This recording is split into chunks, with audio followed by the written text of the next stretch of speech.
Yeah. People use Vision Quest or not Vision Quest. People use Meta Quest. Like what the hell? How the hell do you guys? You're sweating in these things. Like, are you monsters? You are monsters, aren't you? Brought to you by Mint Mobile. Stay tuned for a special offer at the end of the show. Hi, and welcome to the Mobile Tech Podcast. I'm your host, Miriam Chouar, and today is Thursday, March 27th, 2025. And I have the excellent Kevin Breeze here with me. Hi, Kevin. How are you? Hi, Miriam. I'm doing great. Awesome.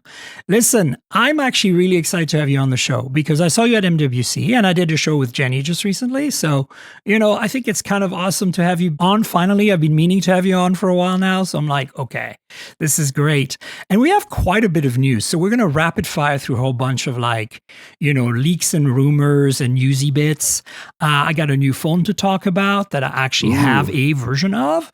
And then, I'd like to speak with you about the Ultrahuman Ring that I'm wearing, the Ring Air here for the Patreons. Got mine on right here. Yeah, for the Patreons watching on video, this is something we're going to be showing you.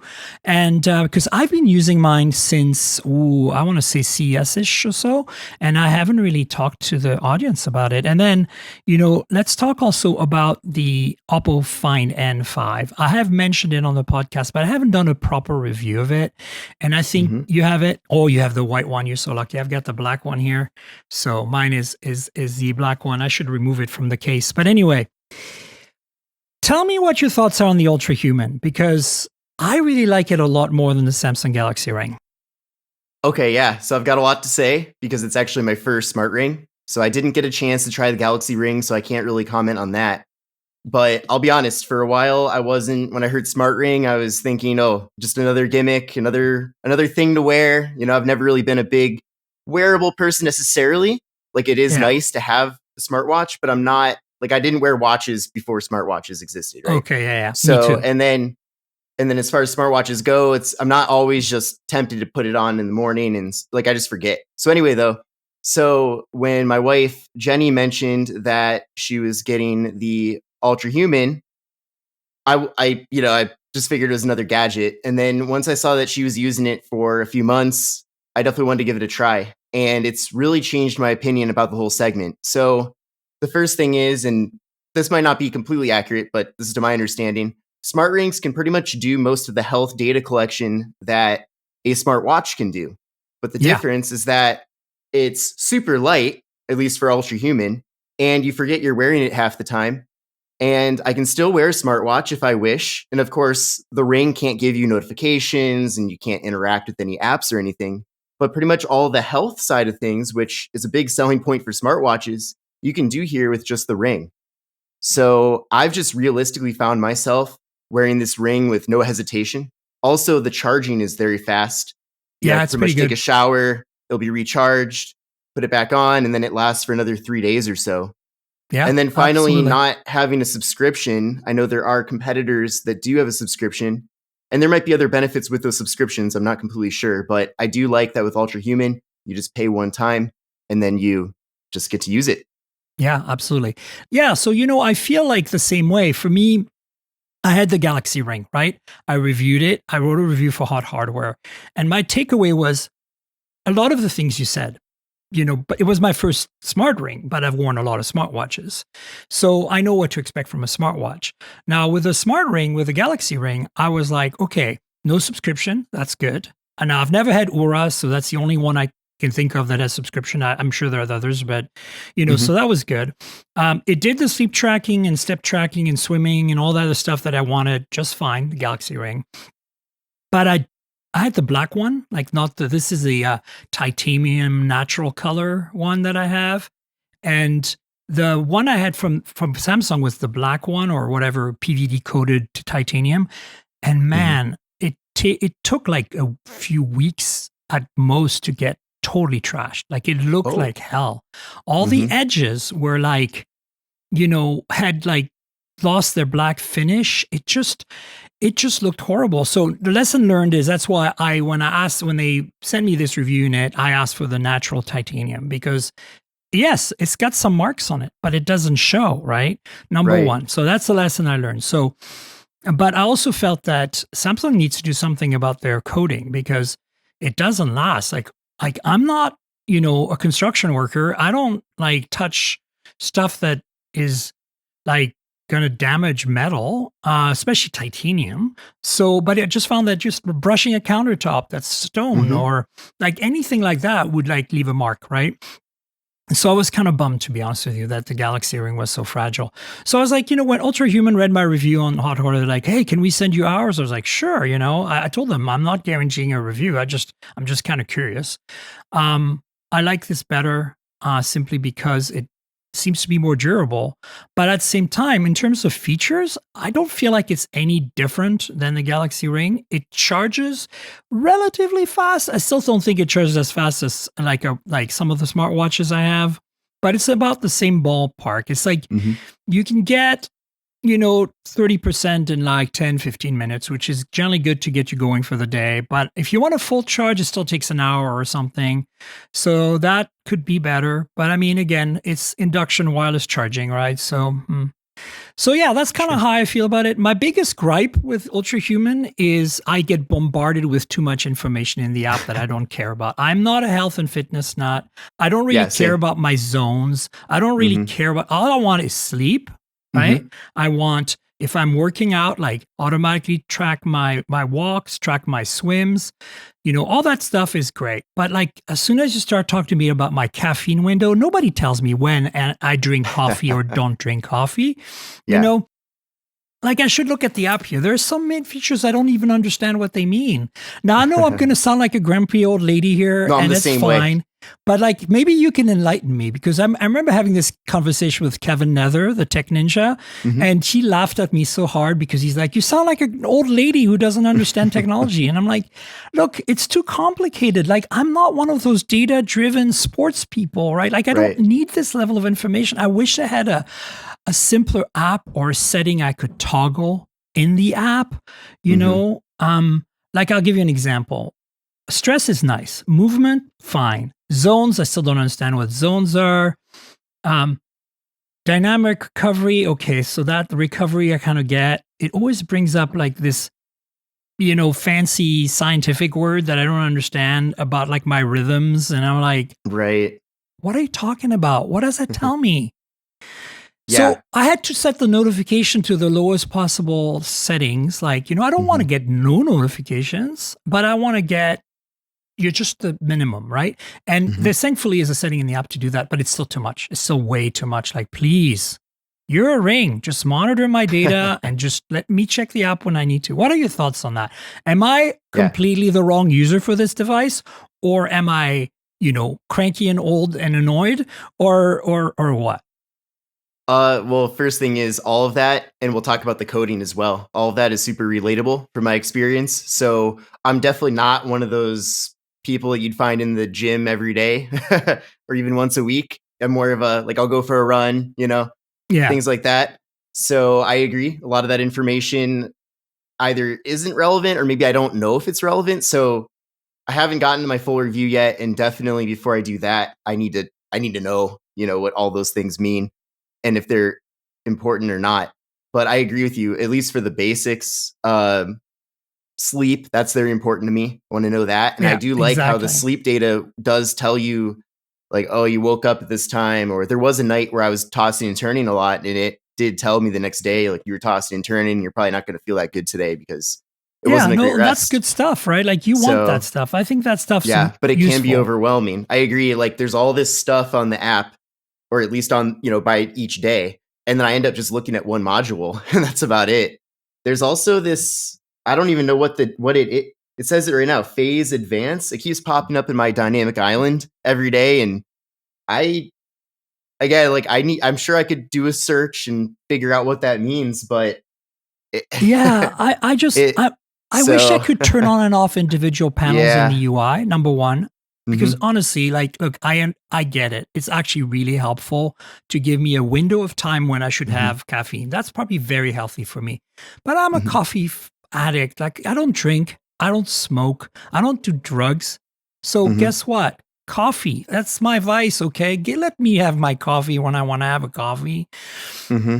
That's all I'm saying. Yeah. Like, but I Yeah. think overall, yeah, the app, if there was some selectivity there, I think it would be really great, Hmm. And then the other thing I think the app needs is Look, they're trying. I have to give them credit. Like there's tabs at the bottom. They try really hard to educate you on these things, but it's just so overwhelming. And I honestly, like, I don't want to spend the time on that. Like, I understand some people are going to be curious and say like, hey, I want to learn. And I have the option to learn. It's on me to not want to learn right now. But no, like I just need something that kind of gives me a second set of data from my smartwatch. That's it. Sure. No, it makes sense. Now, as far as the coding goes, so I noticed the same exact thing. So, of course, just washing dishes or whatever, being at the pool. Which color do you have? The black maybe one? the ring. It's, the black one. I forget what the official, I don't know, my kid's over there. But, so I was in the first couple of days, I noticed there's like a big scratch. And I'm like, wow, like this is not what I want to see within the first few days. Like, am I stuck with this scratch forever? And another thing I have to double check on for the review, but there must be some sort of like self-healing, because there's been scratches all around the ring, over the last several weeks. And when I look at it right now, you can't even, sure, it doesn't look brand new, but you really can't see any of those scratches. So I don't know. So that's better than Galaxy, because Galaxy Ring, I swear to God, if you actually just look at hot hardware at my review, you will see the damage on the ring already. Like, it's unbelievable. Right. I'm like, you'd think I was handling like a diamond cut head in my hand every day, and it was digging. No, like just holding on to door handles and stuff would damage the ring.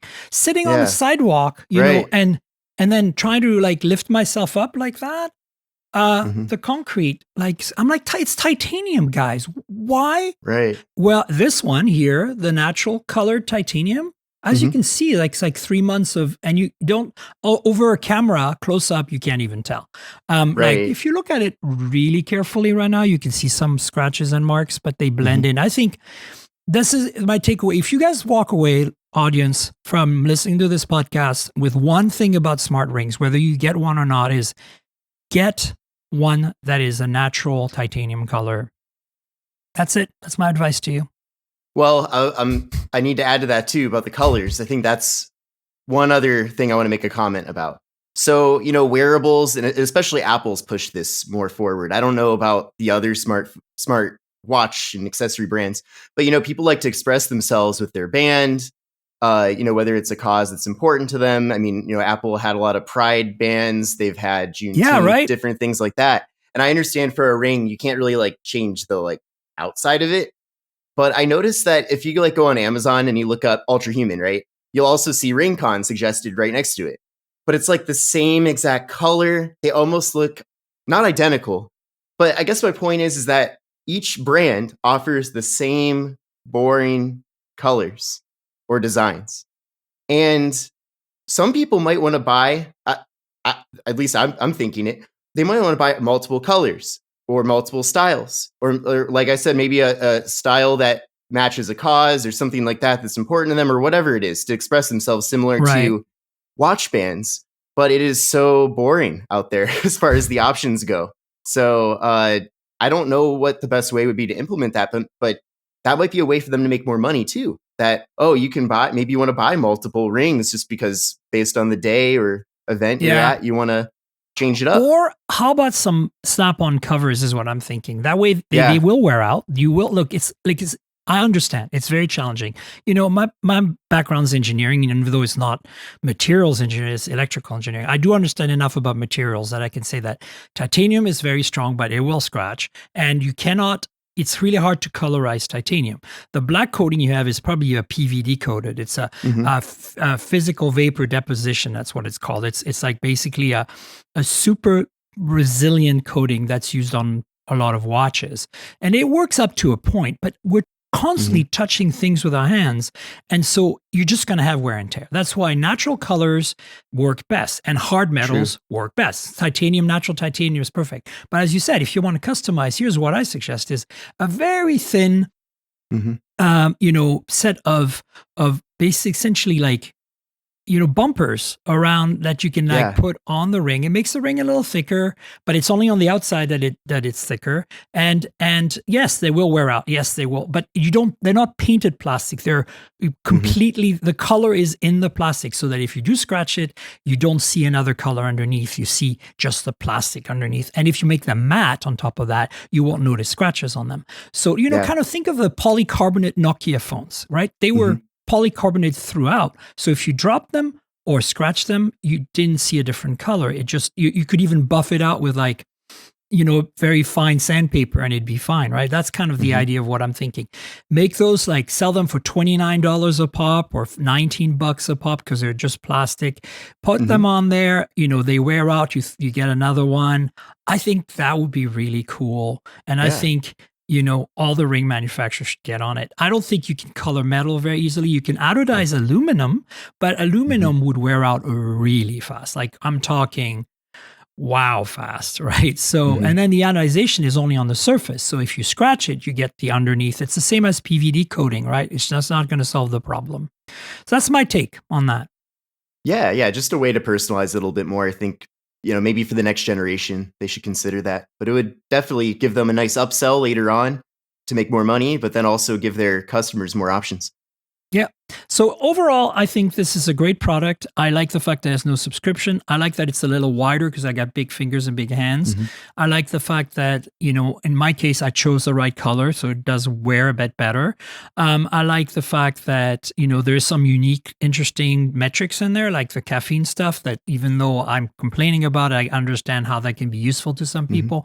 I just wish the app was a little easier to use, less in your face, overwhelming with data.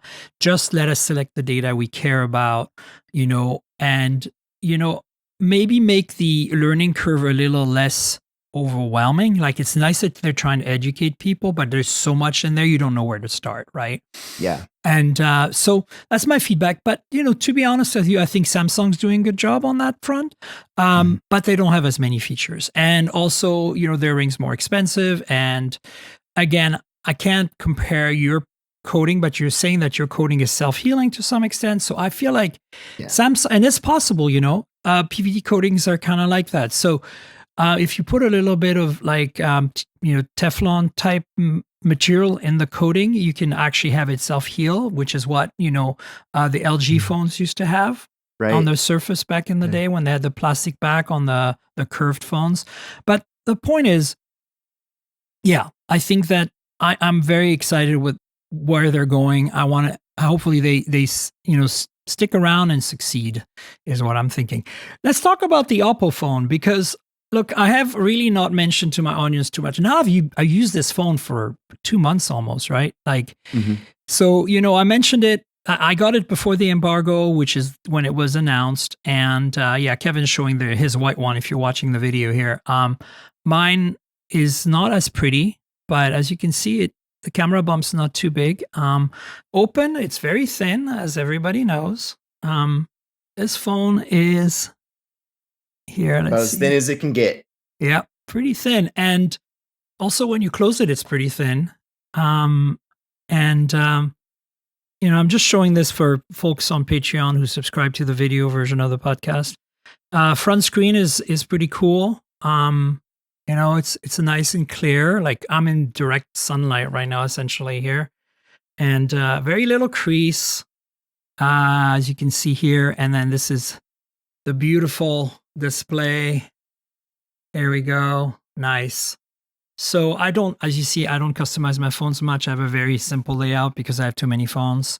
Right. But, here's my take on this. And I'd love to hear what your thoughts are. My take on this phone is, it's absolutely a OnePlus Open 2, basically, right? Like it's the successor to the OnePlus Open, but it's obviously the Oppo version of that. Nothing bad about that. But there are some things that I felt, been neglected in a way to make that thickness, right? Like, it's so thin, it's slightly thinner than the Magic V3. But here's the thing, the Magic V3 does have a better ultra wide. And that's my only gripe, is the ultra wide is very basic. It's 8 megapixels. The megapixel count isn't the issue here.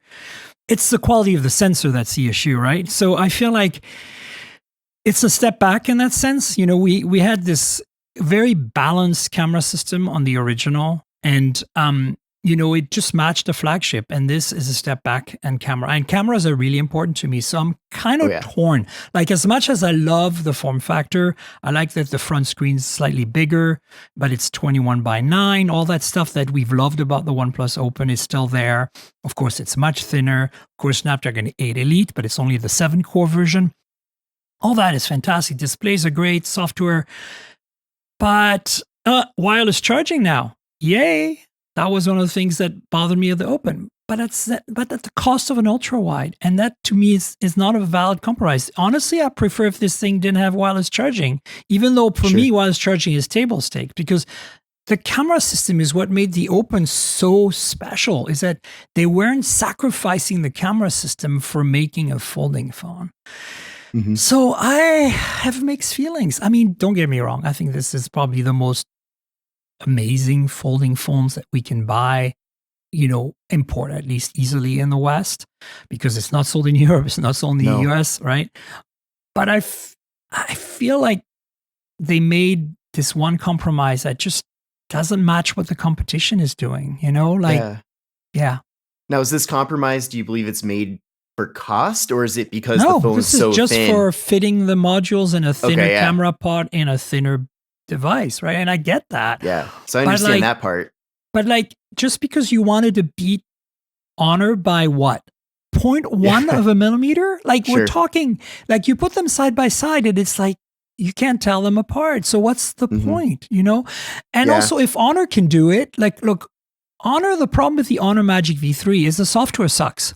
At least on the Oppo, you know, the software is really good. So it's like, I don't understand why we have to compromise on the hardware to get good software. It's like, I can't find the perfect phone.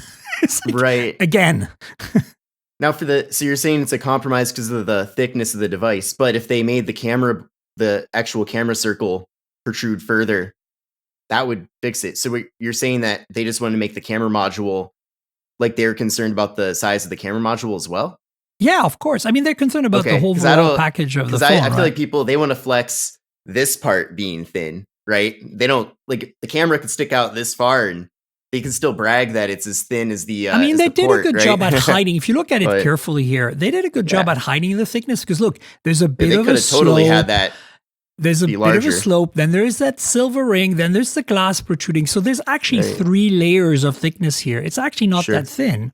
But I feel like it could have been maybe just a fraction thicker, and put like 24, 32 megapixel ultra wide in there with autofocus, something a little bit more, especially for low light. It's not that bad in daytime. It still has all the algorithmic stuff, right? Like, you're getting the Hasselblad color signs, you're getting all that good stuff. So it's not horrible, but compared to the main sensor, which is ACES, and the 3x telephoto, which is ACES, like, it's almost as good as the Find X8 series, right? Like, then the ultra wide is just like, oh yeah, OnePlus 13R quality. Like, you know, like, what were you thinking? This is a $1,800 phone. Like, I agree. Don't mess with me. There shouldn't be any compromises on anything, really, once you get past $1,500. So it's true. They really should have just made it the zero compromise phone. Yeah, I just think that if they could have just matched the camera system they had before and still had some close to or the same or even slightly less thickness than the Magic, they would have been, and you know, all the other stuff. Everything else is fantastic. Battery life is insane with the silicon carbon batteries. You know, fast charging, wireless fast charging, everything, all of that. You know, Snapdragon 8 Elite with the 7 cores, that's totally fine. I don't care if it has the 8 core or the 7 core. If the 7 core actually gives me better battery life and doesn't overheat the phone, I'm not hardcore gaming on this thing. I'm trying to be productive on it, you know? Sure. So that's kind of my take on that. Yeah. I mean, build quality is excellent. And it's too bad there was never a OnePlus variant. And also the distribution with it mostly just being Southeast Asia is very limiting as well. So I don't know what their strategy is with this. I think that it's not a strategy thing, it's a cost thing, because the hinge is so complex on this one that it's like, apparently it's 3D printed metal or something, maybe titanium even. And so that means that it's probably takes like 20 hours to make one hinge. Like you can't mass produce the thing, right? Like, so yeah, they got bragging rights, but then they cut the corner on the ultra wide. It's hard to manufacture. In that sense, I feel like Honor's a more balanced piece of hardware, even though the software, oh my God. It feels like EMUI from Huawei in 2019. It's sad. Yeah, well, speaking of software, at least for Oppo, I mean, it is cool to see that they're continuing to roll out more Mac integrations. Oh yeah, there's that. The AirDrop option here, of course, it's not native AirDrop, but it has definitely saved me in a lot of situations. I haven't had a chance to test the actual virtual machine option. I don't know if you have, but I've heard some great things about that. I tried, but I was not able to make it work. And I think, I mean, this has been a while since I've tried. I think it's because I was running an older version of macOS on my laptop. I've upgraded since then to Sequoia, so I should try it again. Also, I had an early beta of the software that I think didn't work for that. You're supposed to be able to log in with your Oppo ID on the Mac, like in their software, and then magically it just works. And you have to give it permissions because the Mac's going to freak out about letting you access everything on the computer. That's fair. Sure. But once you, like, that was not my experience. So, but the AirDrop feature, which is not AirDrop, and that's the thing, look, it's cool, but every Android manufacturer can do that. If I have to create an iOS app to install on an iPhone or create a macOS app to install on my Mac to make this work, what's the point? Like, to me, it should be a native feature. And it's not a native feature, and as such, anyone can make it. It's like, kudos to Oppo, but like, this is not technically the right way to do it. Of course, Apple won't let them do it because even if they reverse engineered it somehow, but it's encrypted anyway, so they wouldn't be able to do it. I don't know. I points for them to try to do something cool. I'm not sure I want to reward them too much on this because, again, any Android manufacturer could do this. But I also wish they would. I mean, why is there no quick share app for Mac using this type of workaround? I mean, I get that it's a compromise. I think Moto has it. Moto has it as part of their, more corporate suite of things on Windows, at least. Windows have it on Mac for sure. Yeah. But again, if it's not a native feature, I feel like it's a workaround. Yeah. And also, I don't know, like, okay, look, here's the thing, right? You're an iPhone user. Like, if I tap my Oppo Find N5 to your iPhone to do a transfer, it's not going to work because you actually need to go to the App Store, install an app, give it permissions. Yeah. Like, what the actual F? Like, look, I don't want to knock Oppo for doing this. This is great. But like, it's not as seamless and cool as they make it out to be in the ads or the marketing materials, okay? Basically, that's true. I guess just to kind of finish this part of the topic, I guess I'm just tired of the whole narrative being like, oh, you have an Android phone. Well, then you must have a Windows PC. Oh, you have an iPhone. Oh, you must have a Mac. And it seems like that's how these companies treat it too, right? Yeah. From the Android OEMs, like they all act like every Android user has a Windows PC. So I at least appreciate the acknowledgement by Oppo, OnePlus as well that, look, you might have an Android phone, but you also might have a Mac. I mean, I'm the poster child for that. I'm an Android user with an entire Mac ecosystem. Yeah, I have an iPhone, nightmare, right? Of course. Yeah. Like I have an iPhone for video. I have an iPhone 16e review unit. This is the first time Apple has ever sent me anything ever since my days at Engadget. Very nice. I've been testing it. I have a review coming for both the podcast and hot hardware. But I don't have an Apple Watch. I don't have AirPods. I have a Mac Air. That's recording right now. It's an M2. It's a little old. I have a M3 iMac that's behind me at my desk. I like to sit in good lights. That's why I use the Air for this recording. And in San Francisco, I have an Mac Mini M4 with a Samsung 5K monitor. And that's how I compute. Now, I have Windows PCs around. I currently have the ZenBook A14, which is a super ultralight 2-pound Snapdragon X Elite. Actually, it's X Plus.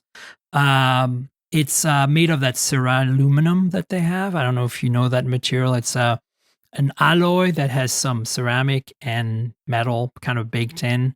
Like I don't think it actually has ceramic in it, but it feels Right. like glass or ceramic when you touch it, and it's super lightweight, like a magnesium alloy would be, which is the lightest you can get these days for laptops. And because of that, it looks like a MacBook Air. That's where the cool part is, that they really went for that. They want to compete with the Air specifically. So it doesn't have the wedge shape. It has more of that regular blocky shape of the current Air and current MacBook Pros. And it's super thin, super light, and it's, X plus. So it's fantastic battery life. It's powerful enough to do basic stuff. It's got a beautiful display, almost no bezels, it's just a really great laptop. And the price is right. I think it starts at like $999 or something, just like the MacBook Right. Air. So if you want a PC, I'm not a Windows user primarily, but having used this thing for a while, I have to say kudos to Asus. And I like their products in general. So same with Lenovo. I'm a big fan. But I feel like, I'm not against being a Window user. It's just that coming from a developer background as a game developer and wanting, a command line that's Unix, I get that on the Mac natively. On Windows, I have to kind of install the Linux tool chain and do a bunch of jumping through hoops to make that happen. And I don't know. I just feel like it's a combination of loving the OS and loving the hardware for me.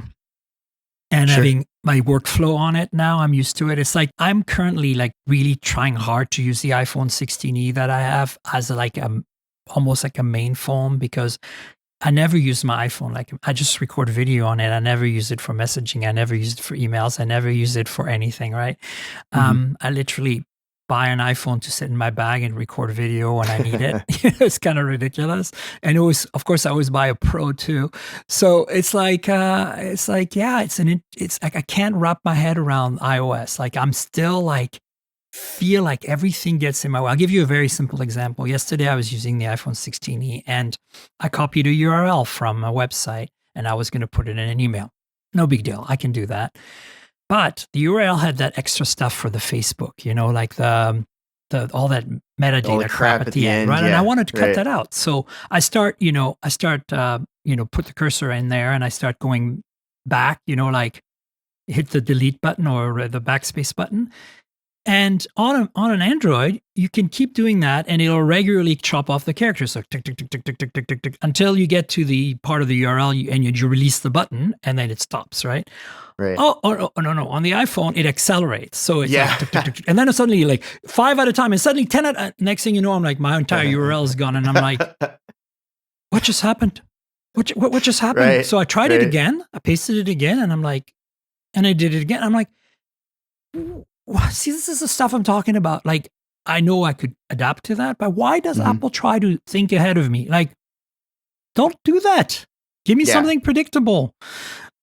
It's little things like that that get really grating for me in iOS. Notifications are a complete disaster in iOS, like Oh, an yeah. absolute mess. Like, I don't understand how can you not clear all your notifications in one shot ever? Like Right. sometimes it has a clear all button, sometimes it doesn't. I don't know why it has it. I don't know when it has it. Mhm. Ah, it's so tiring. Yeah, and that's not to mention all the various glitches and all of that with iOS 18. It's been a I haven't mess. really, I haven't And experienced too many issues. Then again, I'm not an iOS user, so what do I know? Like, I don't know if it's buggy. yeah, I I've just noticed it's slow. I mean, like I have a 16 Pro Max, and for it being the best of the best out there, it's not a top tier experience, that's for sure. So, And what do you not to think? mention even the Apple Intelligence, all of that. And it's funny, Oh we're yeah, almost heading into the next OS, and they right. haven't even finished most of the stuff they've talked about for this OS. So Well, that's a bit disappointing for Apple, to be honest with you, because usually they're on top of that. But I'll give AI is a mess in general, and I'll give them a pass on that. They should have probably been smart about it, but what would you consider a good experience? Like what's the phone right now that makes you go like, oh, this is what I want, this is the vibe I want, this is the performance I want? For me, I think it's Mhm. OnePlus, Oppo in general, Okay. maybe Yeah. Xiaomi. You know, Yeah. I mean, my S25 Ultra got right here. That's been reliable. I mean, I haven't noticed software glitches. That's for sure. And not to mention some of these Galaxy AI, like that like the Galaxy AI feature where you can, remove stuff, or if your hand is in front of half your face and then it can like fill in your face.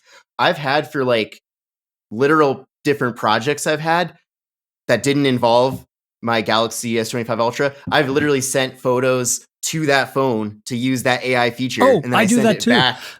The I've reflection never had a remover. phone. Yeah, I've never You had a know, on like on Oppo and OnePlus, I use that one. Like, I literally have that taken too. Yeah, iPhone photos, sent them to Google Photos, yeah, downloaded them back on Oppo, and done the reflection remover. So I totally get it. yeah. And I pay for Adobe too, and nothing against them, but I've never really had this before where there's been software features specific to a phone where I've had to send media to that phone, right? So I, it's just that's kind of a new concept. Yeah, well, that's the beautiful thing about us being reviewers and having access to everything, right? Is Yeah, that we can just like kind of plug and play into it. yeah. I want to shift gears to this Poco phone that was just announced today. Oh I yeah. teased it last week. This is the Poco F7 Pro. There's also an Ultra. I didn't Hmm. set it up yet, but I'm going to show you the front so you can see how beautiful this display Ooh. is. Very Hmm. bezel-less and very evenly bezeled. Very I will symmetrical. be setting it up. This is running Xiaomi HyperOS. There is a bunch of cameras in the back and a very cool industrial design. For those of you watching on Patreon right now, you can kind of enjoy that. Comes in black as well and in yellow if you get the Ultra. The quick take on this is, first of all, Xiaomi, if you're listening, why didn't you send me the Ultra? What are you thinking here? I mean, Secondly, me too. there's very few differences. They didn't send you the Ultra. They sent you the Pro, did they? I didn't get any Oh, didn't get any. offers on Okay, this well, on this launch, but so there you go. and But I've been Poco, watching the Singapore trip from home. yeah, but But it's Poco okay usually someday. Poco usually sends me everything, which was kind of Yeah. interesting. Anyway, Yeah. They sent me a but phone in the a couple months ago, the what is it, X7 the Pro? X7 series, yeah, Yeah. yeah. Which people are really into. So here's the thing, right? This phone, just a quick nutshell, this is a flagship for them. The Pro that I have is Snapdragon 8 Gen 3, and the Ultra is 8 Elite. They both have the same beautiful Quad HD 1440p display, AMOLED, LTPO. They both have big batteries. This one, actually, the Pro has slightly bigger one at 6,000, but this only has wired charging, whereas the Ultra has wireless as well. This charges at 90 watt, the Ultra at 120 watt and 50 watt wireless. The only big difference, really, I mean, processor and battery and charging aside, that's not a big deal breaker unless you really want wireless charging. But cameras, main camera is 50 megapixel, f over 1.6, very fast lens, very nice, OIS and all that. And then there is basically, you either get I think a 24 megapixel ultra wide on the Ultra and a 50 megapixel 2.5x telephoto on the Ultra, or this will remind you of the Oppo Find N5, or you get an 8 megapixel ultra wide on the Pro that I have. So you don't even get a telephoto on that one. That's Right. basically in a nutshell the differences. Price wise, we're looking at like $650 for the Pro and $850 or $875 or so for the Ultra, but those are not sold in the US. You'll have to import them. The bottom line is they're global phones, so you can buy them on Amazon or whatever. Eventually, you'll be able to get them from an importer. If you're looking for something from Xiaomi that isn't super expensive, but almost as good as maybe the Xiaomi 15 and the 15 Ultra, interestingly, they didn't send me the Ultra as well for the 15. They just sent me the regular 15 that Jenny reviewed, right?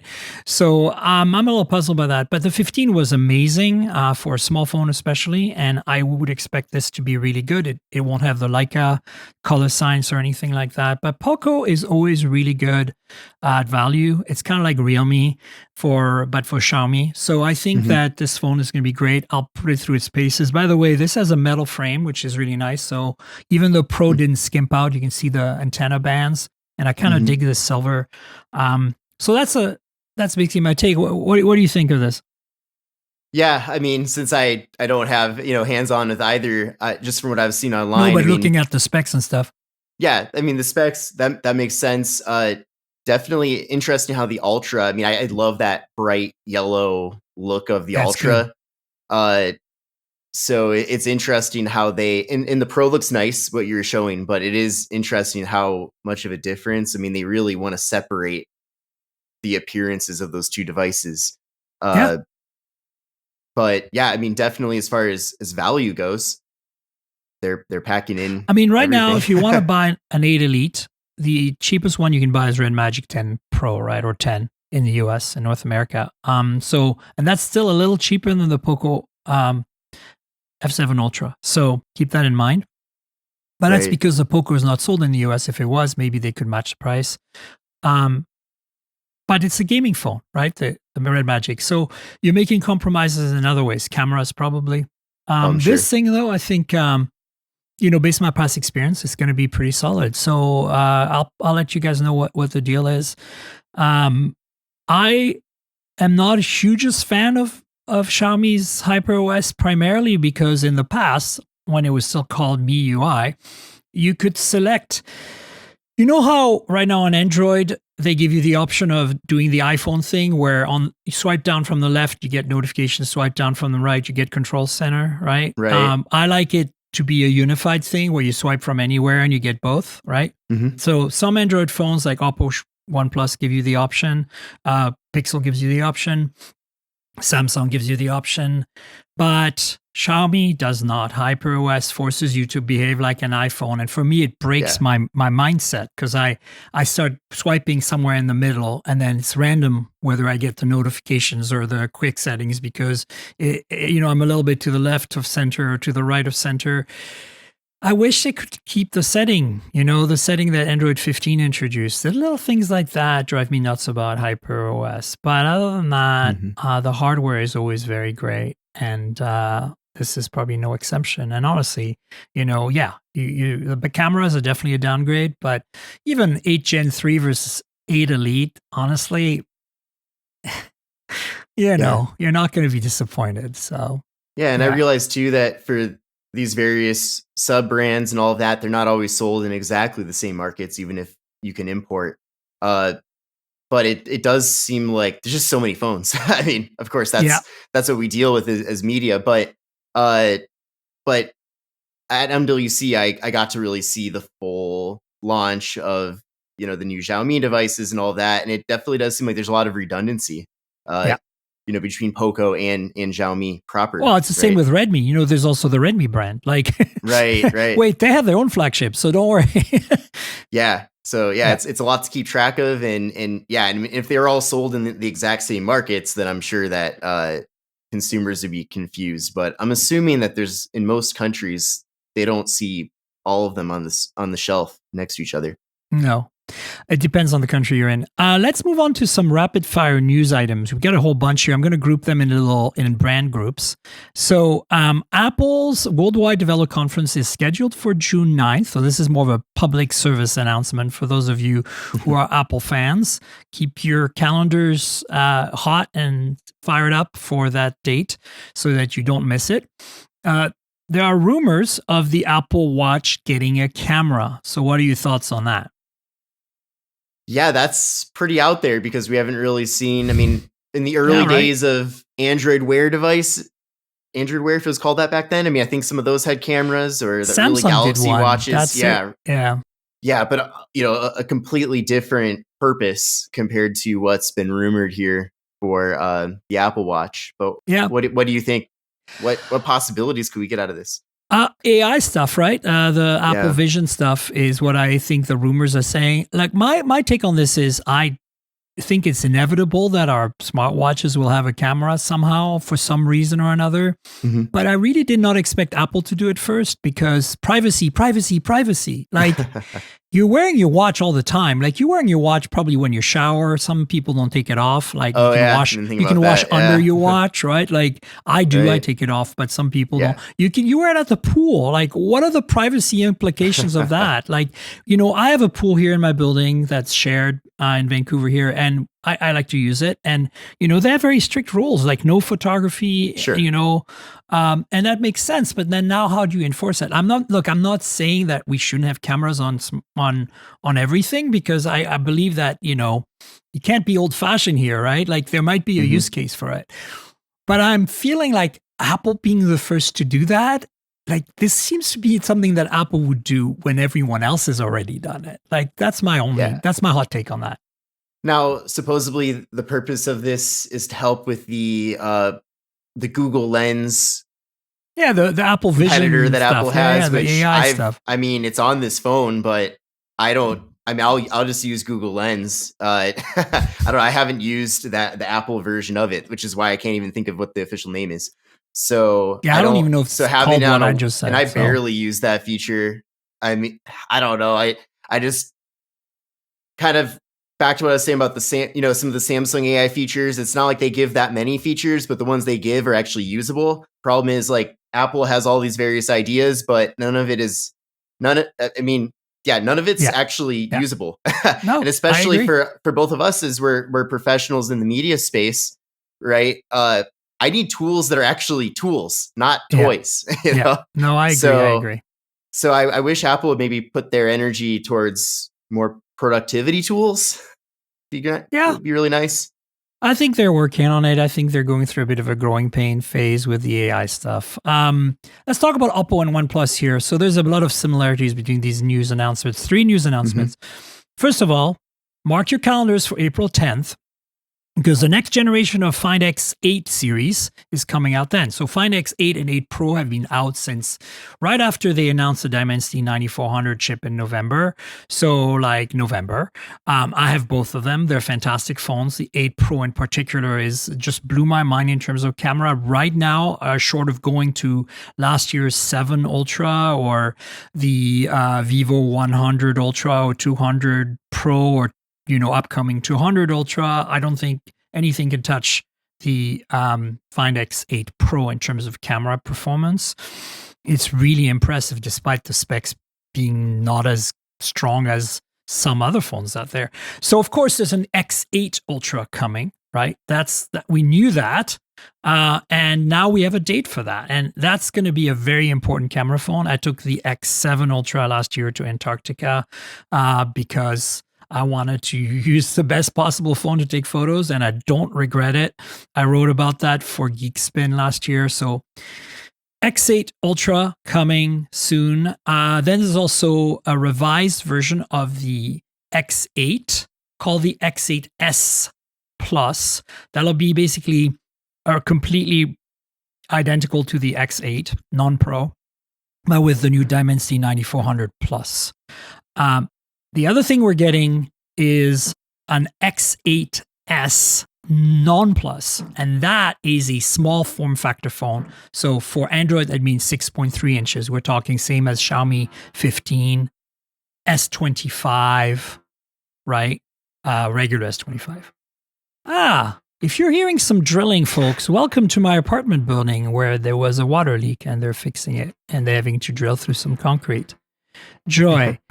But the point I'm making here is that these phones are going to be interesting because also, and I don't think this is coming to the West. I think this is going to be China only, not these other phones. I think the X8 Ultra will be China only, but I think the X8S and X8S Plus are coming to some markets globally. OnePlus also, that's the third news item here, has a rumored for a OnePlus 13T, not R, but T, with a very, very large battery, a bigger battery than the OnePlus 13. And what's interesting here is this is, again, like the Find X8S. This is a small phone, a 6.3 inch, thin and light flagship, right? And so, of course, Oppo and OnePlus are in cahoots, as we all know.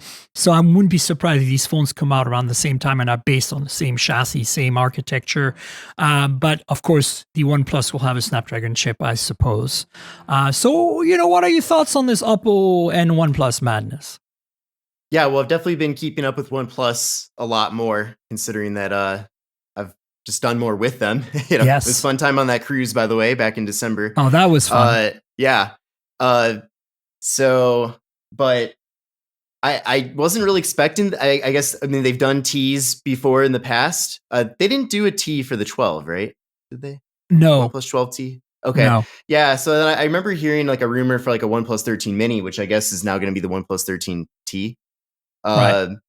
So yeah, I'm curious to see. I mean, so it'd be above. It would slot above the R, but below the 13 would be the rumor. I think it's going to slot like in between the R and the regular 13. Like in terms, this is going to be a proper flagship, but small. Mm-hmm. Sure. That's my feeling, but I could be wrong because that's what the Oppo is for sure. Does the OnePlus follow in the footsteps? I have no idea, to be honest with you. That's like a complete unknown to me right now. But hey, I'm all for small flagships, not for me, but for the rest of the world out there, right? Sure. Moving on, we have some Vivo news. Vivo X200 Ultra. I mentioned that as another option for great camera phones. We have an X200 Pro right now out there that's unbelievably good, the best telephoto in the market, 200 megapixel periscope telephoto that blows everybody's minds. And so there's an Ultra coming. We have a Vivo X200S leaked. And again, this could be a small phone, it looks like. And again, Vivo is also part of what used to be BBK Group back in the day. Now they've disbanded the company, but they're kind of related. And then Vivo Vision was teased. This is their basically take on Apple Vision Pro, right? Right. We don't know much about it. They just showed it at some kind of Vivo event in China and went like, here we go, we're doing something. And it certainly looks design-wise like it has that black visor thing. So I'm not sure if there's a display in there. Anyway, what are your thoughts on these three things? I'm very excited about the X200 Ultra because they've now finally released the camera specs for that. So we know it's going to have another one of those incredible 200 megapixel telephoto, periscope madness. And looks like a 1-inch sensor, just like last year. I'm not sure if it's going to have variable aperture or not. Be interesting to find out. But anyway, just go ahead. Tell me what you think. Yeah, I mean, Vivo has a great reputation for providing excellent cameras, so I'm sure this will continue that. So I'm curious to see. I have not tested Vivo personally. I'd like to. But I do remember just seeing a lot on social media previously about their camera capabilities. Yeah, I've played with the old X series. I mean, I never got the X100 or the 90, but I think the last one I got was the 70 or the 80. I can't remember. So they are really incredible camera phones. They always have been. And so I expect this to be a killer. The problem is it's going to be China only probably, and it's going to be really hard to see if we ever get that in anywhere in the West, right? So yeah, and then as I said, the X200S looks like you're just going to have a smaller display than the X200 Mini, which is already a small version of the X200. So right. It's like it's a lot of options. I kind of dig that China's going crazy with the options, like I'm all on board. Like I don't know. And of course again, the X200 series came out with the Dimensity 9400 and this is going to come out with the Dimensity 9400 Plus, which by the way, just to be clear, has not been announced yet. I don't know anything about it. The point I'm making is that we're still speculating about the 9400 Plus on all these news announcements, right? Like until it's official, we don't know. But it would make sense. This is roughly the time that the Plus version would come out, which is generally overclocked, right, et cetera, et cetera. Yeah, it'll be interesting to see what's finally announced. But you're talking about the headset as well, right? Yeah, the headset's really interesting. I mean, Chinese companies have been doing, Oppo showed a headset, everybody's showing a headset, but these seem to be limited to China right now. And also some of them are really just teases like, hey, we're working on this. We're not like, I think unlike Apple, who I think personally as a big fan of Apple, I'm a Mac user. Like I'm not an iPhone fan, but I'm a Mac user. And I think that was a miss, Vision Pro. I think they should have kept that a developer device. And I think the other miss, and this goes well as a segue into some of the social media you and Jenny did, and that, I cover EVs and car tech. The Xiaomi SU7 or SU7 as it's known is an incredible EV and China only right now, maybe going to Europe and global markets later in 2025, 26. But the Apple should have been the company to do that. Like I think in their focus to make like some kind of pod that was like autonomous, they missed the boat of like beating Tesla to their own game. They could have made an Apple car that just was a normal, good looking, high performance EV with all the Apple infotainment tech in it And like exactly what Xiaomi did, like the fact that Yeah. Xiaomi was able to do this in 3 years. Now I understand, like I cover Chinese EVs, like I understand the supply chain advantage of being in China, but Apple is in China. Like they could have done it, but they set their goals way too high, and it set their goals into like autonomy and like some kind of crazy Steve Jobs like pod, like pie in the sky thing. Like make a Model 3 replacement. That's all you had to do.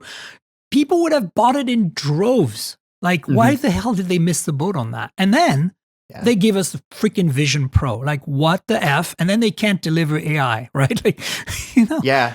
No, and they spent a lot, to my understanding, on their automotive Well, yeah. plans, right? They spent tens of billions, apparently. I mean, on the plus I'm side, a lot of that can be reused for surprised AI, nothing right? leaked out of that, like what they were getting close to being done with. But I mean, yeah, a lot of that tech can be, you know, a lot of it was vision based tech and AI based tech, so they can reuse some of that, and that's kind of I think what they did with Vision Pro. But Vision Pro as a product, I think something more affordable called Vision Non Pro that, you know, is smaller and sleeker and slighter and more interesting. I think for $1,500 or even $1,800, something like that. Like that basically lets you have a display for your Mac, you know, or lets you run iPad apps without a Mac or without anything, you know, Mhm. on an airplane. And now that I could see them, but like at $3,500 and that stupid Yeah. external display, like what were you thinking?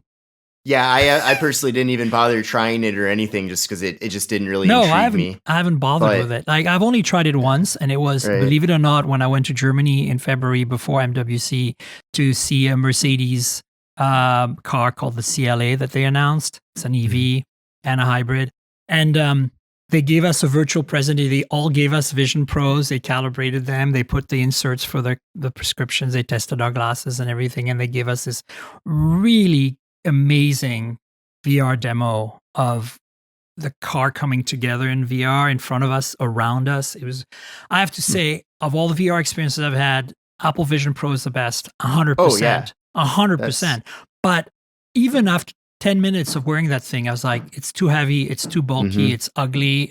No. I hate, like, I'm all for glasses that are AR glasses. Like X Real is doing it right, Yeah, like my okay? Ray-Ban Metas, I use I those. hate the things that are like face huggers on your face. Like, I don't know how Mhm. people work out on these things. Like, people who use MetaQuest, you know, like, what the hell? How the hell do you guys, you're sweating in these things? Like, are you monsters? You're monsters, aren't you? I've tried workouts with MetaQuest. I think it almost gives you like the false impression that you're getting. I mean, I am still getting a workout, right, when doing it, but I think the amount of sweat that builds up because of that makes me think that I Ah, got a way bigger workout than I did. But ah, well, just to mention about the topic of the Apple car, which isn't happening, but yeah, I agree. Like especially at MWC, seeing Xiaomi's Su 7 and Su 7 Ultra. I mean that really it just really stands. I mean, all the Chinese EVs are really just taking yeah, over, but especially seeing that at MWC in person really brings a lot more enthusiasm, I feel like, out of the EV segment. And, also like Apple's typical approach, right? They take a segment that needs some fine tuning and then they create a product that just works. Well, a big issue with EVs in the US, at least, is that a lot of it doesn't just work. Half of the OEMs, you don't even know if you're getting a reliable vehicle that's not yeah, buggy and giving you issues. yeah. I'm So, looking at you, Nissan, with your impossibly bad software on the Aria. It's not even able to route you to like you tap on the little icon that tells you where the chargers are and you get gas stations. It's like anyway, I mean I could go on. There are better much better ones. Rivian does a great job. Of course the yeah, startups do a great job. But yeah, you're right, it's a mess, especially in North America. yeah, and really, yeah, Rivian. I mean, you know way more about the auto space than I do, but it does seem like Rivian and Tesla are the two that are the closest to that whole just works kind of experience. Maybe Kia as well, but Yeah. that's not many brands. No. And then yeah, and then also Xiaomi showing that people almost they do want, or at least it makes a lot of sense to have a full ecosystem surrounding your smartphone and your car and all of Yeah. that. Uh, and especially when Rivian and Tesla don't care to use CarPlay, Apple really doesn't have a lane going into the EV, the EV future. No, I agree with you. It's 100% true. So, I mean, to Rivian and Tesla's credit, the way they're doing it is when you install the Tesla or Rivian app on your iPhone, it allows you to get access to everything and send it to the car. So your calendar, your messages, all of that actually works. So the only thing you're missing is your media, but that's not a big deal because there's an Apple Music client on the car, and there's a Spotify client on the car, and honestly, I think it's a native software experience on a car is always a better experience than projection. You don't project your iPhone to your iPad, right? You log into your iPad. So yes, you can't log into your Tesla with the Apple ID, but the Android automotive cars like Polestar, Volvo, GM cars, I'm talking about the EVs specifically since they don't have CarPlay and Android Auto, like it's a fantastic experience because you log in with the Gmail and everything's there. Now, if you don't have Google, well, guess what? Again, you know, on GM you're stuck, but on Polestar and Volvo, you can get all your data off of the Polestar app on your iPhone. So having that app on your phone and giving it the permission actually gives you a very streamlined experience. And people need to kind of just try it. Like, true. I get that Android Auto and CarPlay are easy and consistent, but that's not going forward, that's not good enough. You can't get good navigation on an EV with the apps on your phone. You need access to your battery state of charge and all that stuff. And CarPlay kind of gives you that, but it's not good enough. So we could have a whole podcast about that. I want to quickly talk about Nothing. They're doing a Phone 3A Community Edition, right? Like they did with the 2A last year. So that's cool. That means that they're kind of crowdsourcing the design changes, probably just colors and materials or whatever, not even materials, to the special edition they're going to be making of the Phone 3A. What are your thoughts on that? Yeah, I mean, it's a fun brand. It is refreshing to see them actually care about their fans. They've really taken that place as kind of the leading they do that well, brand for enthusiasts. Kind of like OnePlus used to do, right?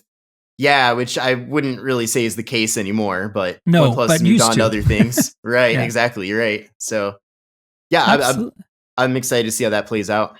Me too. And I mean, Nothing just seems to, back when they announced the whole brand, I was kind of skeptical, but it really has, and they have sales to match the enthusiasm as well, to my understanding. Not really in the US so much, but in other countries. Oh no, they're doing just fine. Yeah, you're right. Yeah. I mean, it's a very impressive story, but I'm not surprised. CarPlay did the same thing with OnePlus. You know, a lot of people talk about Pete, but Pete is not as much of a visionary as Carl is, you know, and Pete's done some good stuff for Oppo and OnePlus, but he's more about Oppo than OnePlus. He's more about China than the rest of the world. Whereas Carl really understands the West, and Carl really understands marketing, and that's possibly why he might have left OnePlus, is because he was getting to a point where he was like, "This is not going anywhere. I can't do what I want to do," and so boom, Nothing came about, and that's great. I'm very happy with that. We have a Moto Edge 60 Fusion coming on April 2nd. Now, this is not coming to the US, but it's generally a precursor to what's coming to the US. We might be getting a Moto Edge because they're getting a Moto Edge 60 Fusion in the rest of the world. So the specs are, it's a mid-range Dimensity 7400, but generally the camera systems have been pretty good on these phones. What are your thoughts? Yeah, so I do have the Moto Edge 2024, which I got last year. So that's actually been a big seller in the US, especially on the carriers. I don't know how many people are going out and necessarily buying one unlocked, but definitely on the carriers, they're pushing that hard, which is one of the reasons why Motorola is the third best-selling brand. Yeah. So I like what Lenovo's been doing. I mean, over the years, especially, but even now with Motorola, I actually have the right over here, the new G series 2025 G devices. Power. I have it too. Yep. Yeah. So I only did an unboxing, so I actually need to dive into that in the next couple of days. It was kind of my plan, but yeah, I like the position that Motorola has taken, where they really are kind of the prepaid leader right Yeah. now too, which is not, I mean, it's not a joke either, because a lot of people are looking for devices like that. They might go into a store, they're wondering, what can I get for free today? What can I get for $100? I can think of some of my own family members that fall under that category where they don't care about mobile like we do. But Yeah. these are still good devices. So yeah, like you said, this new Moto Edge that's rumored is kind of a precursor to what the US will be getting. It does seem like the ones that get launched in the US tend to be a little more boring compared to the ones launched Yeah, they don't globally. get the But cool colors always, but I look, no, it's yeah, changing. The G Power I have is the green one, and it looks great. right. So maybe we'll get some funky colors on this. The takeaway here for me is, basically IP69 is one of the big additions. The display looks like a 1.5K display OLED, so that's been improved. Quad curved, but not really curved, like kind of more like OnePlus 13. So, some kind of flagship-ish features. Also a Lydia 700C camera from Sony as your main sensor. That's a pretty decent sensor. So, again, I think going back to what you're saying, I feel like the Edge 24, especially, and the 23 before that, were kind of, really great phones that were overlooked because they're considered, as you said, prepaid and like they're not flagships, right? They're mid-rangers, and but they're such solid phones. Like I've always been impressed with these phones. They have wireless charging. They have a whole bunch of cool features. So I'm interested. That's kind of why I put this news item here, because I'm kind of like, okay, let's see what happens. And then the last bit of news we have is it's kind of interesting, mostly because of the naming. I don't really care about the chips. Of course, we're going to get some slightly lesser, than flagship chip from everyone, right? Like, I mean, MediaTek has the 8400 and 7400, that are below the 9400. And of course, Qualcomm has the 7 Gen and 7 Plus and 7S Gen series, right? Below the 8 Elite. And they still sell the 8 Gen 3, right? So, rumor is that there is a new chip coming to replace the 8S Gen 3, and it's going to be called the 8S Gen 4, and it's not going to be based on the Orion cores of the 8 Elite and X Elite. And that's the big reason I put that news item in there, because I'm like, oh, right? Yeah, because I saw that when you sent that ahead of the show, but I didn't realize that it didn't have the Orion core. That makes a lot of sense why they're not throwing Elite in the name. Yeah. So let's see how that goes, and we'll find out soon enough. Listen, we should wrap up. Kevin, where can we find you on the internet? Tell us where all your handles are and everything.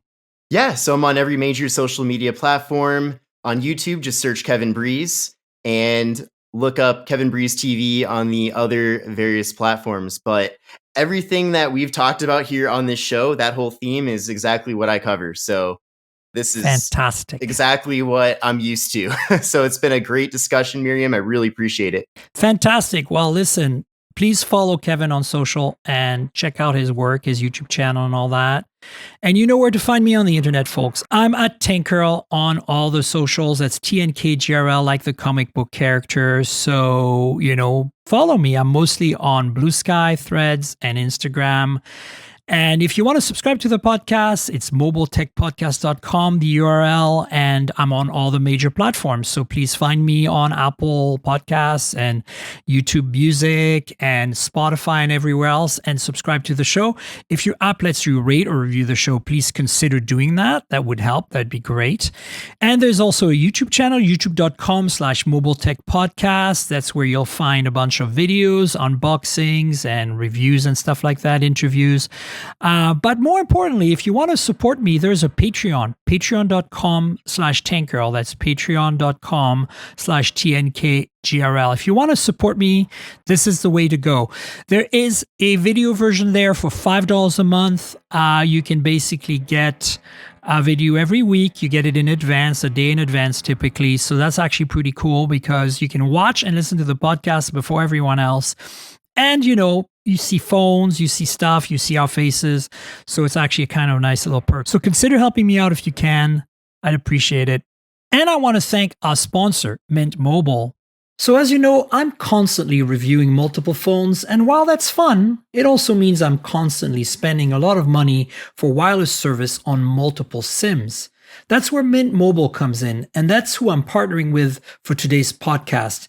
If you also want to save money on your wireless service, switch to Mint Mobile.